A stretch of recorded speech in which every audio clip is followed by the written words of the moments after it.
संकुचित होउछि पूर्वतट रेलपथ पूर्वतट रेलपथरु बाद पड़िला पलासा इच्छापुरम ओडिशार रेल सीमा को नहीं बढ़ुछि विवाद। रेलवे बोर्डर नूतन निष्पत्ति अनुसार पूर्वतट रेलपथर खोर्धा रोड डिविजन अधीन रे पलासा इच्छापुरम सेक्शन को एवं दक्षिण उपकूल रेलपथ जोन सहित मिसाई दि जाइछि।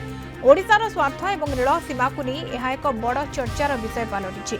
पूर्वतट रेलपथ 1996 अगस्ट 8 रे घोषणा होइतिला एवं 2003 एप्रिल 1 रु यह संपूर्ण भाव में कार्यक्षम है।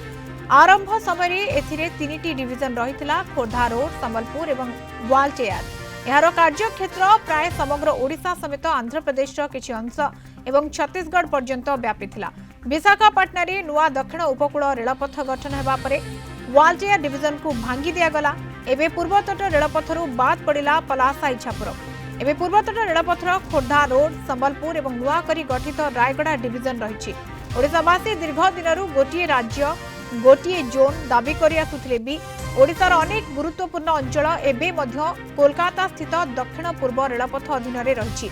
ओडिशार मयूरभंज केउंझर झारसुगुड़ा एवं राउरकेला भली शिल्प समृद्ध जिला गुड़िक एबे मध्य कोलकातार चक्रधरपुर एवं आंध्र डिविजन द्वारा परिचालित होउछि। ए कारणरू ओडिशार एही अंचल रे रेल प्रकल्प गुड़िक अनेक समय अवहेलित होउथबा अभियोग हेउछि।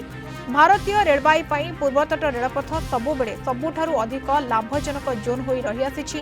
पलासा इच्छापुरम भली व्यावसायिक दृष्टिरू गुरुत्वपूर्ण अंचल हातरू चलिबा फଳରେ टिकेट एवं माल परिवहन बाबदकु मिलुथबा आय ह्रास पाइब। रेल धारणार रक्षणाबेक्षण एवं ट्रेन चलाचल समय दुईटी जोन मध्य समन्वय रक्षा करने कष्टकर हेब। मुख्य कार्यालय ठारू दूर थिबा अंचल गुड़िक अधिकांश समय स्टेशन आधुनिकीकरण एवं यात्री सुविधा क्षेत्र में पछरे पड़ जाती। विभूति साहू जोनाल हेड आम सहित फोन लाइन में जोड़ी होती। विभूति संकुचित होछि पूर्वतट रेलपथ एवं ये जो बाद पड़ी पलासा इच्छापुरम जहां नहीं वर्तमान समय चर्चा जदि मधुस्मिता देखिए पूर्वतट रेलपथर गोटे पर गोटे अंचल बाद पड़ुची एवं जो पलासा इच्छापुरम को बाद दि जाइए तेणु अनेक संकुचित हो जाइए पूर्वतट रेलपथ एवं पूर्वतट रेलपथर जदि आप हिस्ट्री देखिए पूर्वतट रेलपथ 1996 अगस्ट 8 रे घोषणा होता एवं ताहा 2003 एप्रिल 1 रु संपूर्ण भाव कार्यक्रम एवं तार पुराणा सीमा देखिले 3टी डिविजन रही जो खोर्धा रोड संबलपुर एवं ग्वालटेयर थिला एवं यार कार्यक्षेत्र प्राय ओडिशार अधिकांश अंचल थिला एवं आंध्र प्रदेशर किछि अंश एवं छत्तीसगढ़ पर्यंत मध्य व्यापी थिला।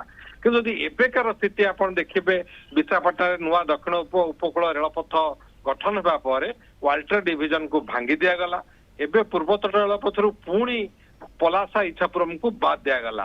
पूर्वतट रेलपथ रे एबे खोर्धा रोड संबलपुर एवं नुआकरी गठित होइतबा रायगड़ा डिविजन रही किंतु ओडिशार आहुरी अनेक अंचल बाहर रही जाइछि अन्य डिविजन रे अन्य अंचल रे रही जेमिति कि आपण देखतु दक्षिण पूर्व रेलपथ अधीन रे रही ओडिशार अनेक जोन मयूरभंज केउंझर झारसुगुड़ा राउरकेला ए भली शिल्प समुद्र जिला गुड़िक कोलकातार चक्रधरपुर एवं आद्रा डिविजन अंडर रे रही एवं ए कारणरू ओडिशा को राजस्व आसी पारुन बा ओडिशा ना रे राजस्व रेलवे आदाय करि पारु नाही एवं एबे जेतेबेले इच्छापुरम पलासा इच्छापुरम बाद पड़िला ये राजस्व हानि निश्चिंत रूपे हबो एवं जहा कि टिकेट माल परिवहन रो जो राजस्व आसुतला सेथिरे मिलिबो नाही एवं परिचालनागत त्रुटि मध्य देखा जिवो रेल धारणा रक्षणाबेक्षण कथा हो ट्रेन चलाचल समय दुईटी जोन मध्य समन्वय रक्षा करने गोटे कष्टकर व्यापार हम तेणु ता सहित